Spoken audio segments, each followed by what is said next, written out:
Hola amigos, que la paz del Eterno esté siempre en sus hogares. José Moreno, servidor de Dios y también de su pueblo. En esta ocasión, libertad ante lo imposible. Estudiaremos la porción número 14 del Pentateuco, a la cual en hebreo se llama Vaera, que significa y apareció. Esto abarca de Éxodo capítulo 6 al capítulo 9 del mismo libro. Y en ella nos narra, vamos a ver, que Dios ha provisto una libertad para su pueblo, para sus hijos. Sin embargo, en muchas ocasiones, las dificultades y el desánimo en el corazón impide poder escuchar las promesas de Dios. Por eso es que Dios ha ido más allá y ha decidido liberar a su pueblo. Te pregunto, ¿de qué te ha liberado el Señor a ti? ¿Y de qué está liberando a tu familia? Quédate conmigo y aprendamos juntos de la palabra de Dios.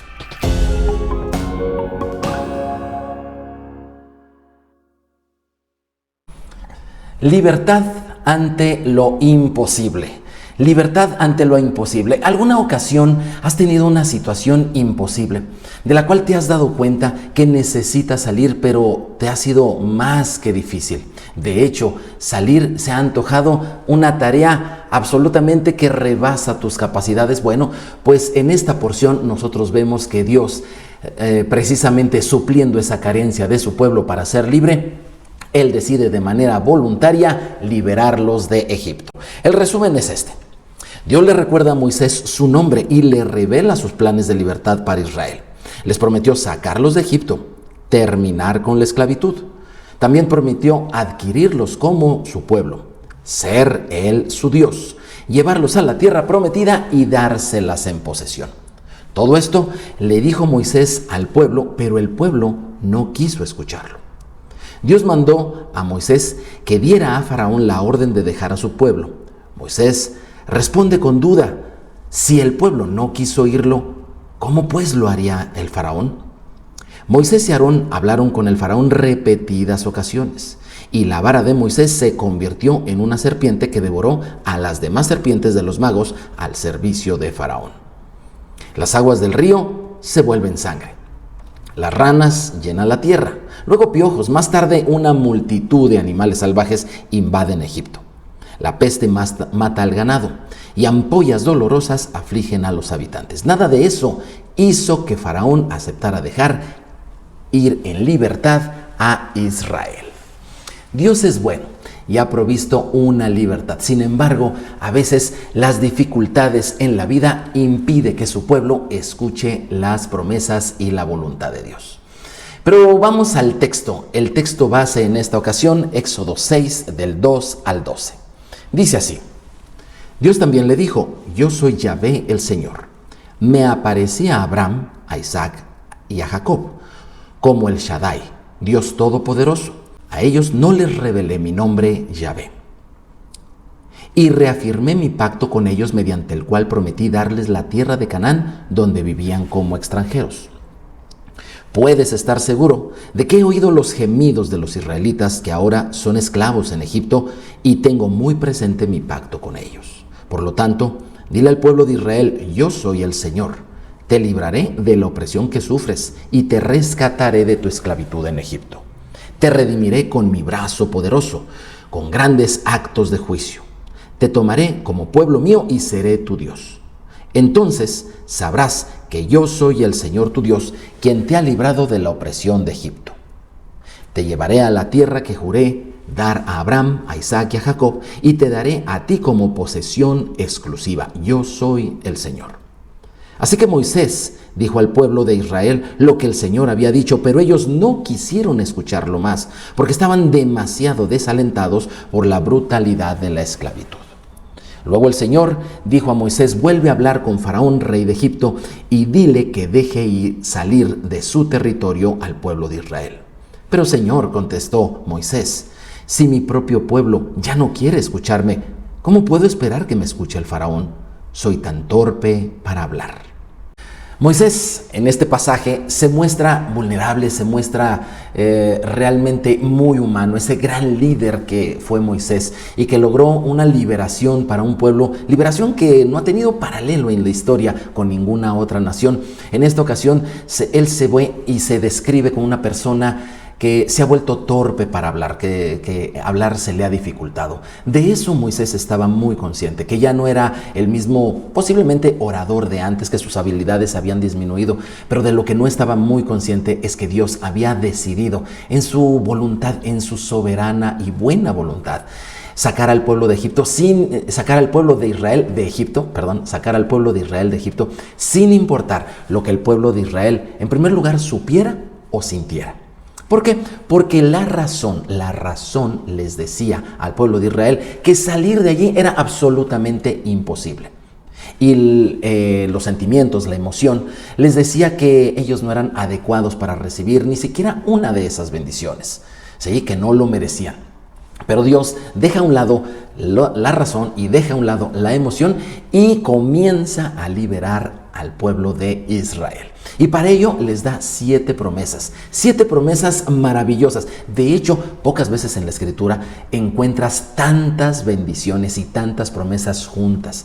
Platicaba yo con mis amigos del estudio y les decía, mira, con que Dios te dé una sola promesa, con eso te basta. Pero aquí Dios lo quiso así, dio estas 7 promesas. Vamos a repasarlas. La primera de ellas: te libraré de la opresión y sufrimiento. La segunda: te sacaré de la esclavitud. Tercera: te redimiré, es decir, te compraré a la vista de todo el mundo. Eso se refiere con brazo extendido. Cuarto: te haré mi pueblo.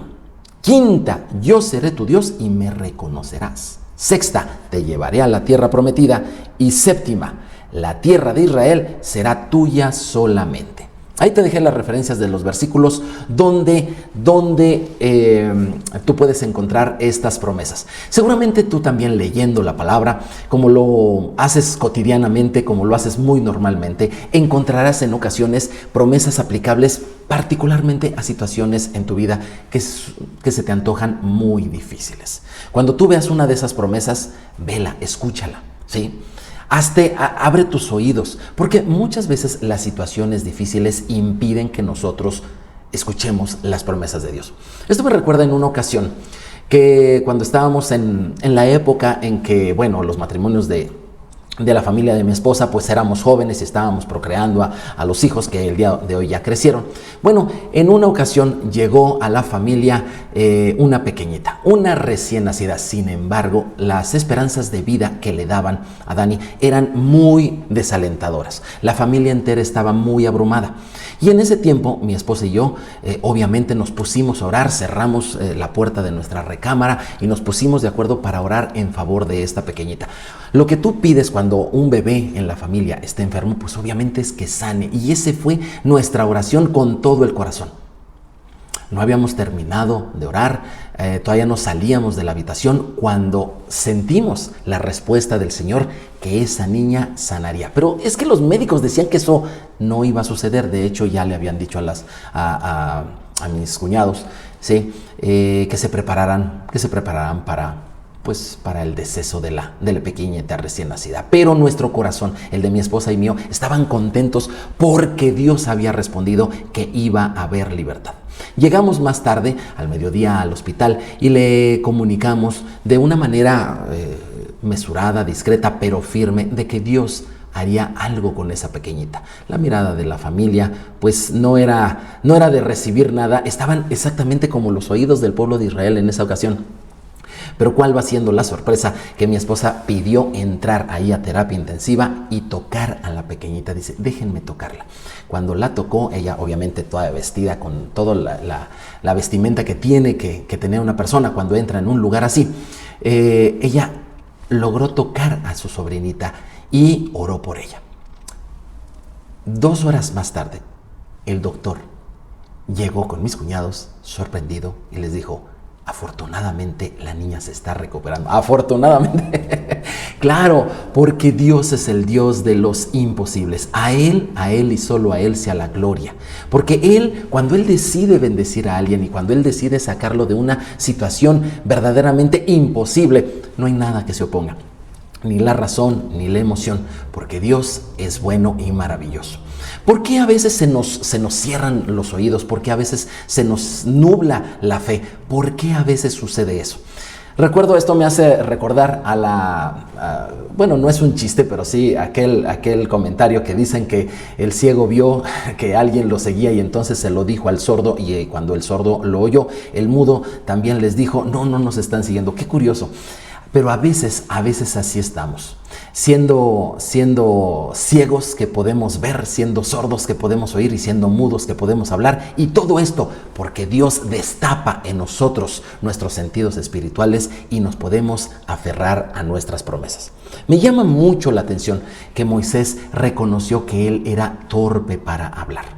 Y es que muchas veces cuando las situaciones son desesperadas, nuestra oración se vuelve así, se vuelve torpe. Y es que la aflicción del corazón es tan fuerte que esto conlleva a una parálisis en todos los sentidos. Fíjate que la Biblia Peshitta habla en este sentido y lo dice de esta manera. Pero ellos no prestaron atención a Moisés por causa de la depresión y de la dura servidumbre. De la misma manera, nosotros el día de hoy solemos darle poco valor a nuestra habilidad para hablar, especialmente con Dios, es decir, para orar. Usualmente no llegamos a creer que la oración pueda cambiar algo en nuestra vida, pero la enseñanza de hoy nos está diciendo que sí, la oración de Dios cambia las cosas. Así que si tú tienes una situación así, es importante que tú recuerdes que Dios quiere salvarte, no importa lo que sepas y no importa lo que pienses, tampoco lo que sientas. Dios de todas maneras quiere salvarte. Recuerdo también en otra ocasión, cuando mi hermano, el menor de 1 año de edad, el más pequeñito, estaba muy enfermo, llegó una vecina de mi madre. Para fortuna, inclusive su nombre era Consuelo, doña Consuelo, se volvió muy amiga de mi mamá. Y ella, con una oración ferviente, sencilla, pero poderosa, con mucha fe, con mucha confianza en el Señor. Ella no era pastora, ni tampoco profeta, ni vidente, ni tenía un gran cargo en la iglesia. Ella simple y sencillamente era una señora que abría semana con semana su casa para tener allí una reunión de hogar, y con lo que había escuchado de la palabra simplemente lo aplicaba. ¿Qué te quiero decir con esto? Que no necesitamos de grandes experiencias o personas con grandes títulos. Qué bendición que las tengas ahí posiblemente cerca de ti, muy a la mano, pero quiero decirte, la bendición de la libertad es para todos los hijos de Dios que quieran abrir sus oídos, creerle al Señor y estar dispuestos a caminar. Así es, la Biblia Peshitta me llamó mucho la atención y por eso te la traje. Le dice depresión. En la experiencia de un servidor, la palabra depresión solamente en la Biblia solamente se ve en este pasaje, en esta circunstancia. La buena noticia es que Dios ha decidido dar libertad a su pueblo, así como lo hizo en el pasado allá en Egipto. Así el día de hoy para ti y para mí, la libertad es una de las grandes bendiciones con las cuales el pueblo de Dios contamos. Claro, habrá luchas, claro, Dios hará su parte. Como te dije, Él con brazo extendido lo hará. Pero ¿qué nos toca a nosotros? A nosotros nos toca destapar nuestros oídos a las promesas de Dios. Le comentaba a mi familia, si a ti te dieran solamente una, no 7, con una promesa que bendijera tu vida para los próximos, ¿qué te parece? 3 meses. ¿Cambiaría tu actitud? ¿Cambiaría tu oración? Pues bien, nosotros tenemos que destapar nuestros oídos, pero para eso es importante que identifiquemos si en verdad hay un Egipto, hay un sistema del mundo que nos está desanimando, que está haciendo las cosas a nuestro alrededor, que cada vez Dios esté menos presente. Y para poderlo identificar, pues veamos el ejemplo del pueblo de Israel allá en Egipto. El primer factor que hizo que el pueblo fuera esclavo fue que ellos se acomodaron. Sí, la comodidad fue uno de los factores más importantes para que el pueblo libre de Dios terminara siendo un esclavo. No soy enemigo de la comodidad, pero sí es importante que tú observes si cada día tú estás más cómodo con tu vida en términos generales, pero sobre todo con tu vida espiritual. ¿Estás muy cómodo? Porque Dios permite las incomodidades porque en realidad esto es lo que nos mantiene como en un ejercicio de fe. Revisa porque el pueblo de Israel se volvió cómodo. Mira, lo que los llevó a Egipto fue una hambruna de 7 años. ¿Te acuerdas de lo de las vacas gordas y vacas flacas que hemos visto en estudios anteriores? Bueno, pues esa hambruna había terminado hace siglos. La pregunta es, ¿por qué se quedaron en Egipto? La respuesta es obvia: comodidad. No soy enemigo de ella, sin embargo, sí te quiero decir que la comodidad para los hijos de Dios no es su amiga. No es su amiga. La buscamos de manera natural, sin embargo, es algo que nos puede llevar a esclavizarnos. Así que identifica si tu vida espiritual está muy cómoda, porque eso puede salir muy caro, como le salió a los hijos de Israel. El segundo punto que nosotros debemos de usar para identificar si hay un Egipto en nuestras vidas: ve si tu confianza en Dios ha disminuido en ese mismo lapso en que tu comodidad ha subido. Tercero, reconoce si tu oración ha dejado de ser tan buena como lo era en otro tiempo. Y cuarto, cambiar te está resultando imposible. Y sobre todo, ¿cómo está tu ánimo? El Maestro Jesús nos dice que al que cree, todo le es posible. Es claro, cambiar el entorno de tu familia, cambiar el entorno en el que vives, el ambiente en el que estás. Ese ambiente, sí, de comodidad, pero donde todo es tibieza, donde reconoces que tienes que hacer cambios, pero ya te resultan imposibles. Jesús nos dice, al que cree, todo le es posible. Por cierto, te invito a que ores por nuestra nación mexicana, que está teniendo una serie de situaciones difíciles en relación con el gobierno de nuestro vecino del norte, los Estados Unidos. Sin embargo, nosotros creemos que finalmente habrá bendición en esto si el pueblo se une y oramos. Te invito a que todos los días estés orando por México, por los mexicanos, por la paz entre estas dos naciones, para que también las relaciones sean de respeto, de cordialidad y sea de beneficio mutuo. También te invito a que ores dando gracias a Dios por todos aquellos rehenes israelíes que han sido liberados, que a lo mejor tú dices, bueno, es que son muy pocos los rehenes israelíes que han sido liberados en comparación con delincuentes palestinos que han sido entregados a Hamás. Cuando el pueblo de Dios es liberado, esta libertad, esta misericordia se extiende a muchísimas otras personas. Así que independientemente y no siendo jueces de situaciones políticas mundiales, nosotros debemos de estar contentos porque Dios liberó a Israel en el pasado y lo sigue liberando en el presente. Pero vamos a seguir en el estudio y Dios comenzó su libertad. ¿Y con qué plaga comenzó? ¿La recuerdas? Efectivamente, el agua se convirtió en sangre. Vamos a ver el texto y vamos a sacar una enseñanza de ello. Dice Éxodo 7, 19 al 20. Y el Señor dijo a Moisés, di a Aarón, toma tu vara y extiende tu mano sobre las aguas de Egipto, sobre sus ríos, sobre sus arroyos y sobre sus estanques, y sobre todos sus depósitos de agua, para que se conviertan en sangre y haya sangre por toda la región de Egipto. Así en los vasos de madera como en los de piedra. Y Moisés y Aarón hicieron como el Señor les mandó, y alzando la vara golpeó las aguas que había en el río en presencia del faraón y de sus siervos, y de todas las aguas que había en el río se convirtieron en sangre. Aquí una pregunta muy interesante, muy obvia. ¿Por qué agua que se convierte en sangre? ¿Y por qué es esta la primera de las plagas? ¿Qué buscaba Dios con esto? Muy interesante.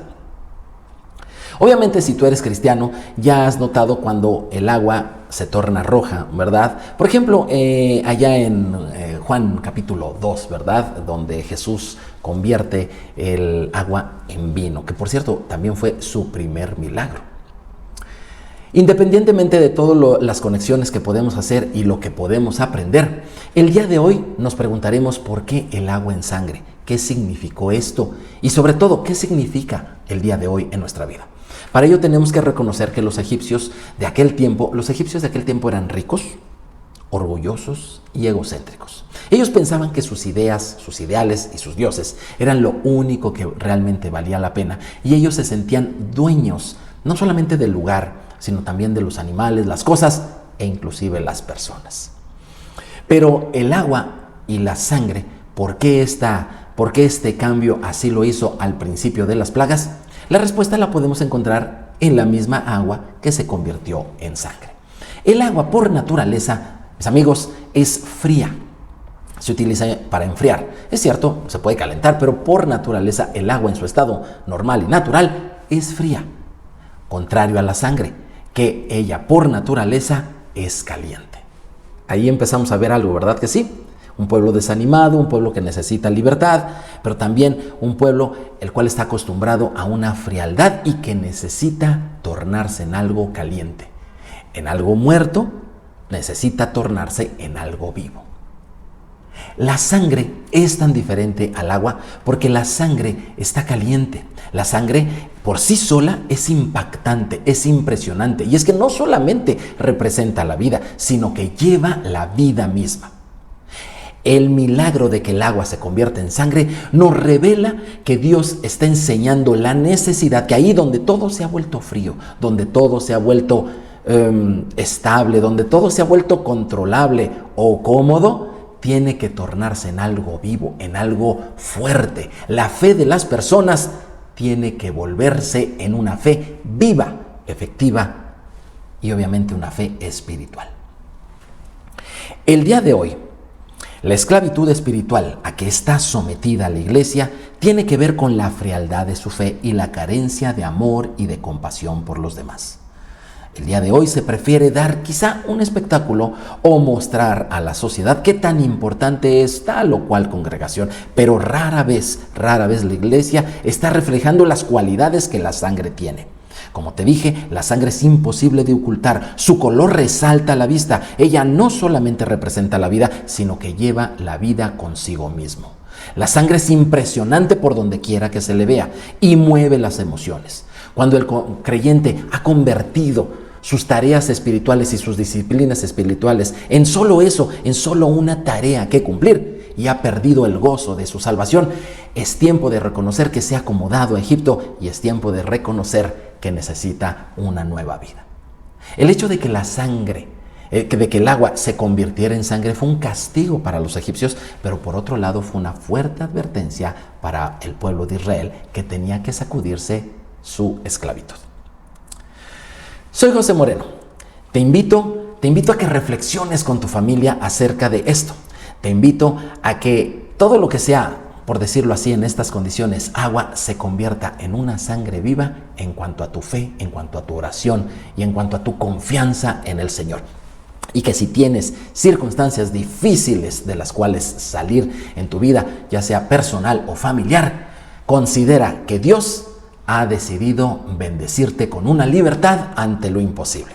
Escríbeme si quieres a el correo y si quieres participar en las clases presenciales en vivo durante la semana por la noche. Escríbeme para que te pueda mandar el link y veamos a mucha más profundidad y con mucha más fuerza todos estos estudios. Te invito a que te quedes conmigo, que compartas, te suscribas y le des like. Que el Señor bendiga a ti y a tu familia con esa fe viva que para la libertad necesitamos todos hoy. Nos vemos en la siguiente. Shalom, shalom.